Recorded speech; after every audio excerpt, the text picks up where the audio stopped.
Thank you. The government shutdown has ended as Congress has pushed through a budget deal and President Donald Trump has now signed it. Hannah Doba has more on what ended up being a very long night for lawmakers on Capitol Hill. Most reconsiders laid upon the table. The House has passed the budget compromise that cleared the Senate earlier this morning. This agreement accomplishes getting the resources that we need to rebuild our military. But also, this includes long-delayed disaster funding to aid recovery from the hurricanes and the wildfires. Money to fight opioids, something that knows no partisan boundaries. It was close as Democrats in the House were holding out, hoping to secure a promise for a vote on so-called DACA dreamers.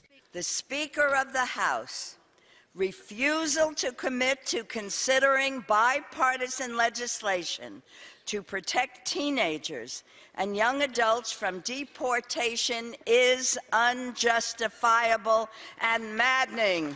The yeas are 71, the nays are 28. At about 2 a.m. today, the Senate approved the deal, but it was not in time to avoid a second government shutdown this year. The deadline was midnight. I object. Late last night, Republican Senator Rand Paul repeatedly objected to calls for a vote before 1 a.m. Paul did so to protest what he called runaway government spending. The hypocrisy is astounding. Every one of these Republicans complained about President Obama's deficits, and yet now we have them out there bragging and pushing and doing everything they can to get their $1 trillion deficit through. The budget deal that passed, though, only funds the government for another 6 weeks, meaning if lawmakers can't work out a longer-term deal in that time, the government could face a third shutdown. Hannah Doba, CBS News. And here is the president's tweet from around 7:40 this morning. Just signed bill. Our military will now be stronger than ever before.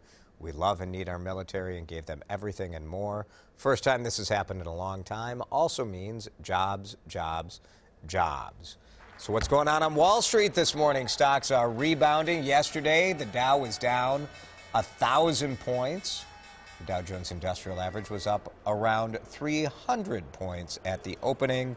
And boy, it has been a very tumultuous week right now. As we check live, it is up around 210 points. So we'll be keeping an eye on that throughout the day.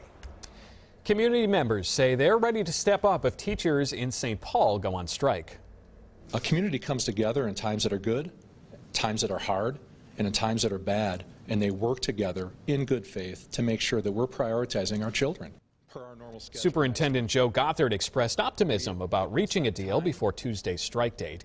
Union leaders say the key issues are class sizes and support services for students who speak English as their second language. Some community members are preparing to open safe sites where students can go if schools do close. The East Side Freedom Library is one of those spots. I think it's not only important that kids have a space, but that kids have an opportunity to continue their learning.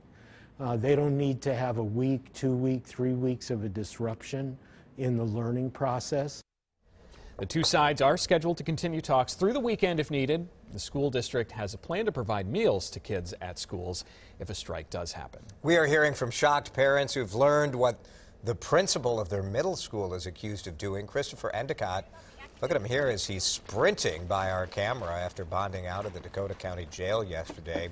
He is the principal at Century Middle School in Lakeville. He has been on administrative leave since last month. Endicott accused of accessing private documents of employees in the Apple Valley School District. He's also facing stalking charges. After getting a search warrant to track his car, police say it showed he was parked outside the lead detective's home. Court documents show Endicott would also drive around the Apple Valley Police Department. They believe he was watching or recording the personal vehicles of detectives. In January, police suspected Endicott was stalking several people, even breaking into their homes to gather personal information. We've spoken to a number of victims who have been stalked by him, and they are scared to death of him.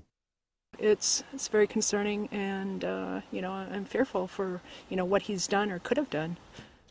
Earlier this week, police did execute a search warrant at Endicott's home, and according to court documents we got our hands on, it looks like they took several electronic devices, even personal mail that belonged to other people. Police tell us they expect other charges, more charges, to be filed after they've gone through all the evidence that they got from that search warrant. They say that could include stalking, identity theft, and financial exploitation.